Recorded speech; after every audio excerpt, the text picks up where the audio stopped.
Hello YouTube She Equips fans. This is Mac and I have once again hijacked Stav's equipment to bring you some information that I found really interesting that I recently discovered, and I was excited to share it with you. And I'll just give you a little brief understanding as what we're looking at here. A few months ago, Smith & Wesson reached out to Stav and wanted to send her a Smith & Wesson Shield X so she could test it out, which she is currently doing, and that video is going to be coming. And they asked if there was any other guns that she was interested in. And I immediately said, can we get a Model 29 with a 6.5-inch barrel? Because that's the Dirty Harry gun. I know they're making it again, and I just love to get my hands on one. And they were kind enough to send out that beautiful 6.5-inch. All these firearms that I'm going to show you today are unloaded. Just gorgeous work of art. I grew up in the late 70s, early 80s, and that gun was just an amazing firearm. I had all squirt guns and toy guns and everything. Stav can put a picture here. That's me with a squirt gun, and that's a Model 29 6.5-inch barrel Dirty Harry squirt gun. So I grew up with those guns, and I started getting into 44 Magnum as soon as I got it. There was a big long hold because we live in Massachusetts on the Smith & Wesson X.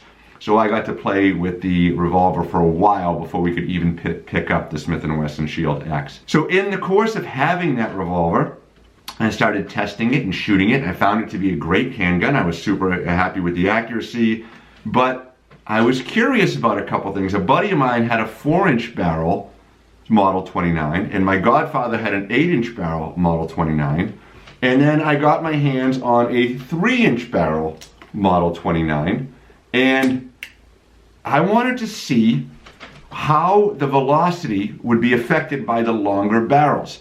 And what I discovered has changed the way of my understanding of handguns and brought a new understanding, and I haven't seen it on the internet yet, and I just absolutely wanted to share it with you. So what I did is I took 4 different types of ammunition. I went to the range and I fired groups, 3-shot groups, at 25 yards, and at the same time I recorded the velocities of all those shots. And you would think, like, the general rule of thumb is that the 8-inch barrel would generate the most velocity, most likely in every round that you test. It's a long barrel. It's 1.5 inches longer than the 6.5. And then we would drop down to the 4, so now that's twice the barrel length as the 4-inch. And then we drop all the way to the 3. So traditional thinking, 44 Magnum, relatively slower burning powders to generate those Magnum velocities.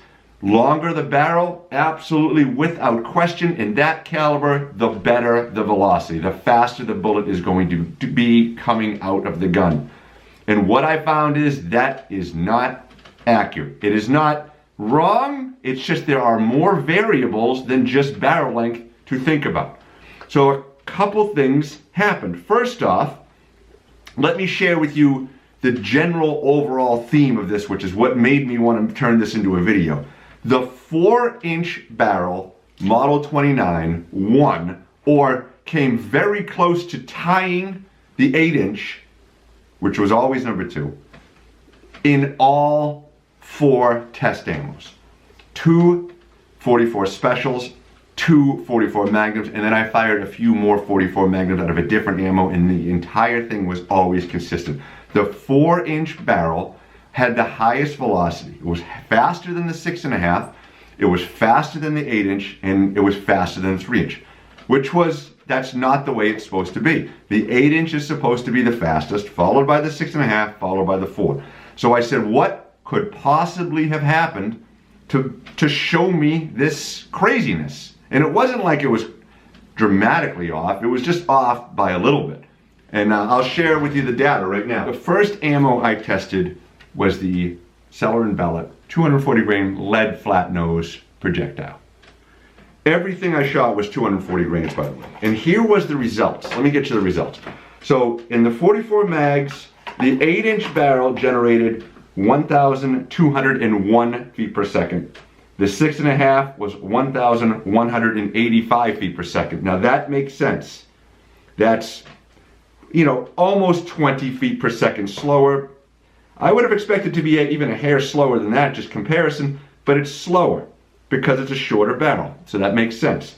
Then we went to the 4-inch barrel, and it was a 1208, 1,208, which is 7 feet per second high over the course of 3 rounds, over the average.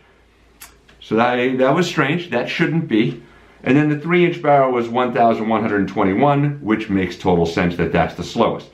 So then I took some of my reloads, because 44 Magnum is very expensive to shoot. I'm sure all of you know that if you're watching this. So I have numerous different reloads, and I'm going to continue testing, by the way. But I just had some 240 grain berries, and I loaded it with 4227 power, and I used 20 grains. So the average was this. The 8-inch barrel shot 1,000 feet per second. The 6.5-inch barrel shot 1,037 feet per second, which was strange, because again, shorter barrel, should have been faster, wasn't. And then the 4-inch barrel shot 1,058 feet per second, once again the fastest, and then the 3-inch barrel shot 964 feet per second. So I was, okay, 4-inch barrel has won twice. Then I said, well, I got some cowboy loads from MagTech, 44 special cowboy loads. Let's see what they do. 8 inches was 708 feet per second. 6.5, 703. 4-inch, 698. First time that we've seen the 4-inch fallen where it's kind of supposed to fallen. 3-inch, 670. And then I had some 44 special reloads that I made, which were, I guess, pretty underpowered. 582 out of the 8-inch barrel, 634 out of the 6.5-inch barrel, 699 out of the 4-inch barrel, the fastest, and then 636 out of the 3-inch barrel, which is funny because that's the second fastest. So the Celeron belt, the first ammo is what I focused on, and I also shot some MagTech 44 Magnum, also lead flat nose, 240 grain, and the results were right on top of the S&B. They were basically the same. So I started thinking, what could possibly have created this? If a barrel is twice as long in a Magnum caliber, it should be quite a bit faster. So I got my hand on some feeler gauges, and I started to wonder what the distance is between the cylinder, the front of the cylinder, and the back of the forcing cone, which is the back of the barrel. Right here, right in this area, right where those two meet up, there's a gap. It's called cylinder gap. It's part of the reason why when you hold a revolver, you don't want to stick your thumb up like you do on a semi-auto, because you cause damage to your thumb. And here's what I found is very interesting. The 4-inch barrel was made in 1980. I called the Smith & Wesson, gave them the serial numbers, and it's pinned and recessed. It's gorgeous. I love it. It was made in 1980. So, okay, when was the 8-inch barrel made? Let's see what that's all about. Well, the 8-inch barrel was made in 1994. So that immediately got me searching as to, okay, things changed from 1980 to 1994, and what was the difference? The distance between the cylinder and the back of the forcing cone on the 4-inch barrel, according to my feeler gauges, was 0.004. So that is a tight space. On the 8-inch barrel, it was 0.011, almost 3 times the amount of space. So this has a much tighter distance between the front of the cylinder and the back of the barrel. The 6.5 had the exact same distance as, then the 6.5 was made brand new. I mean, I'm guessing 2025. It's off the assembly line new. That also had a 0.011. And then the Model 29 with the 3-inch barrel had a 0.008.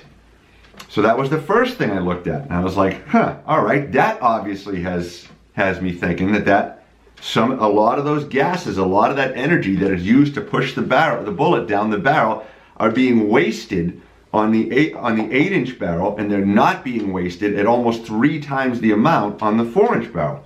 So that could be the reason why this 4-inch barrel 29 is shooting faster or just as fast right on top of the 8-inch barrel Model 29, because that's not traditionally what I would think would happen. So then my cousin came over with a bore scope, which is like a microscope that you can put down the bore and you can see right into the rifling and you can see everything. And what it appeared to be is this 4-inch barrel that was made in 1980 had a very, very clean, very polished barrel with perfect rifling. You could tell it wasn't shot much, and everything looked good. The 8-inch barrel, which was made in 1994, had rough barrel. Now, it could be from use. It could be that it wasn't properly maintained its whole life, or it was just made on a different day, or made by a different company, or the machining with however they drill out those barrels, maybe things weren't as sharp when they made them. There's a lot of variables there, but you could see the difference in what I would say the quality of the barrel is on the 4-inch versus the 8-inch. So that bullet could be going down the barrel or going down the rifling, and it's almost like it might be traveling through sandpaper and slowing it down, compared to going down the barrel on the 4-inch and it's just coming out. So I found that to be very interesting. So in the course of just being curious and having those feeler gauges, I tested my other guns. I did a video not too long ago on the Smith & Wesson 686 Plus. I think it's the Deluxe. And boy, this gun is a shooter. It is super accurate. I love this thing. But the spacing wasn't perfect. It was on the 686, it was .009. So it's basically right on top of the Model 29. But I have an old Model 64. You might have seen it in some of Stav's videos. That gun was made somewhere between 1977 and 1983. I didn't want to pull off the rubber grip to get the serial number on that particular day. I was on the phone with Smith & Wesson. So I just know that that particular Model 64-3 was made in those years, but it's in that same genre of the early 80s. And that had a .004 distance between the cylinder and the barrel. I also have a Model 66. My Model 66 was made in 1983. Do you want to guess what the distance was? .004. So in the 80s, which is the late 70s, early 80s, is the pinnacle of, in my opinion, is the pinnacle of revolver craftsmanship. That's when the best revolvers were made. They had the tightest tolerances, the smoothest triggers, the most accurate barrels, everything about them. Those old pre-locks were just something magical. And when I got the feeler gauges out and when I got the bore scopes out, you can see the quality and the craftsmanship that went into those older revolvers. Now, the modern Smith & Wesson revolvers are still great guns. This gun, the 8-inch barrel, shot the absolute very best groups. The best groups of the day, or the best group of the day, was a 1 1/64 inch group at 25 yards on a bench rest. Couldn't be disappointed with that. I think the number 2 or the second best group was the 8-inch barrel, again with a 2-inch and 6/64 group, 3-shot. Just fantastic groups from that gun. It shot the best. That longer sight radius is super awesome. But it made me think. I was like, okay, if I was going into bear country and I was going to carry a .44 Magnum as my bear defense revolver, in my traditional mindset, I would think, okay, my caliber is going to be most powerful if I take the biggest, longest barrel. But that was not the case here. This would be the most powerful based on the ammunition I tested. Now, my theory on this is, if I get more and more powerful .44 Magnums, if I start pushing the capabilities of that cartridge, I think that I'll find that the 8-inch will probably catch up even with that cylinder gap. But I think it's still going to be very, very, very close. If I could find an 8-inch barrel Model 29 that was made in the early 80s, that would be a direct comparison. I just don't think that the modern revolvers, with the the gap being almost 3 times as big as it used to be back in the 80s, can overcome how great those old revolvers were. And that gives you that added velocity. So here's the gist of it. You never really know which gun is going to generate the best velocity. The idea would be longer barrel, better velocity, better performance. And that's not the case. Sometimes the shorter barrel, if the tolerances are tighter, if the barrel was polished correct or better at the factory, if you as the gun owner took better care of your gun and polished or lapped your barrel or just cleaned it really well, that right there might mean that you might have better velocity, even if you're comparing a 4-inch barrel to an 8-inch barrel. So I'd never seen that before. I'd never tested that before. And I was just kind of excited to find that out. And I thought maybe some of you would like that. I will say the original reason I went to the range and started shooting these 44 mags was just to kind of talk about your options with the Model 29 revolver and which one is best for you. Would it be the 3-inch barrel? Would it be the 8-inch barrel? Like, what are your needs? And I kind of just drifted off. As soon as I started getting strange or things that I wouldn't expect results on my chronograph, I varied. So I will tell you a couple things about this 3-inch barrel revolver because I really like it. I put the big Model 500, I believe it's called the X grip on there, and it made it very shootable. It originally came with this like beautiful wood grip. You know, it was a pretty grip, but oh my goodness. Shooting full 44 mags with that little wood grip on, not comfortable. Not something you want to do, but you can handle it, but it's just not fun. Usually when you're shooting a gun, there's two things within the recoil that affect you that make you not want to shoot it again. One is just the amount of blast and movement the gun generates. So a gun can be very loud, it can have a powerful blast, and it can move a lot into your body or into your hands, but not hurt, and not really be bothersome, even though you know you're firing a significant load. But when a gun goes off in your hands, even if it's not a very powerful load, but it hurts your hand, and like J-frame revolvers they're very damaging to this knuckle on me. A lot of revolvers might hurt your hand when you shoot it.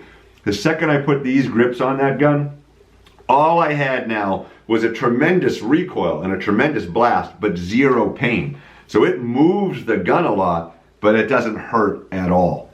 This gun with the wood grip was less comfortable than this gun, even though the recoil wasn't much. And I would say even the Dirty Harry gun, which by the way, I love this grip. This is not the grip that came with the gun. I had to put it on so that I had to put the grip on so that it would look correct. But that rubber grip, if you have a significant recoiling firearm and you want to make it super comfortable to shoot, that X grip is magic right there. So the wood grips just kind of don't quite fit. You could see right here, you see how high under the trigger guard that grip comes right there? So when I put my hand on it, the back of the trigger guard can't smash into my knuckle. And then if you look at a wood grip, you can see how much distance there is under here. So when I put my hand under there, the back of the trigger guard smashes right into that knuckle and causes discomfort. So you have the movement of the gun, which is one thing, and then that pain of that knuckle being blasted. So this gun recoils like a mule. It kicks hard, but it doesn't hurt at all. This gun recoils, it's manageable, but it kind of hurts your knuckle because of the grip. This one, you'll notice, has that rubber grip that's tight underneath. Doesn't hurt at all. There's no pain right there. So those rubber grips really soften the results of the recoil and make it much more shootable. So even though your hands are going crazy, it doesn't hurt them, and you can shoot, you know, pretty much all day. The last thing I did when I was at the range, and I was thinking about bear defense and, you know, defense from large animals if I ever want. It's kind of like the reason why I like the Model 29 so much, the 44 mag, and you know, it's just one of those things where I wanted to be able to put 3 rounds in rapid succession into a 10-inch plate, which is the circle that's on the targets that I have. I prefer an 8-inch, but it's just the 10 is what I use, at about 7 yards. So I stood at 7 yards and I fired 3 rounds as fast as I could. And with all 4 of these revolvers, I was able to do it in about 2 seconds, under 2 seconds and sometimes. And all I discovered is the more times I did it, the better I got with it. This was the target I had when I was doing that rapid fire drill. You could see I only threw 1. That just happened to be with the 4-inch barrel, but that's 7 yards, 3 shots as fast as I could. There's the times. And again, I started here and went to here, and all I discovered is the more I do it, the better I get at it. But I bet you if I brought the 8 down and did it one more time, it would be even faster than all those because it had the laced recoil. The point is, you can keep them all pretty tight, shooting real fast, or what I would consider to be pretty fast, with any of the 44s. So whichever one you like, that's going to be good to go. The point of that is any of these would be a fine defensive tool if you were going out into an area that maybe an animal could harm you and you'd want the power of a 44 Magnum. All of them will work very well for you. You'll be able to fire 3 rounds in less than 2 seconds into a 10-inch plate at 7 yards if you practice a few times. So they're all very capable of that. The idea of the 8 being the most powerful, we don't know that yet. I'll continue to test. But right now, if I'm going out into bear country, I'm taking that 4-inch. Because so far, that's going to generate the most velocity. It's going to be a little bit lighter, a little bit easier to pack. The point is, you got to test your firearms. You just can't believe what you think. It's amazing how the world of ballistics kind of changes. So there you go. I just wanted to share that with you and let you know that it's not always the length of the barrel. The actual gun matters. And all of them shot really good. I was really happy with some of the groups that I shot. That's information from the Revolver world. If you want to get a Model 29, don't hesitate, go get one. If you can get one that was made in the 80s, get that one. I'm going to be on the hunt for old Model 29s now, old revolvers in general, but Smith & Wesson's still generating good revolvers. I do very much like this guy.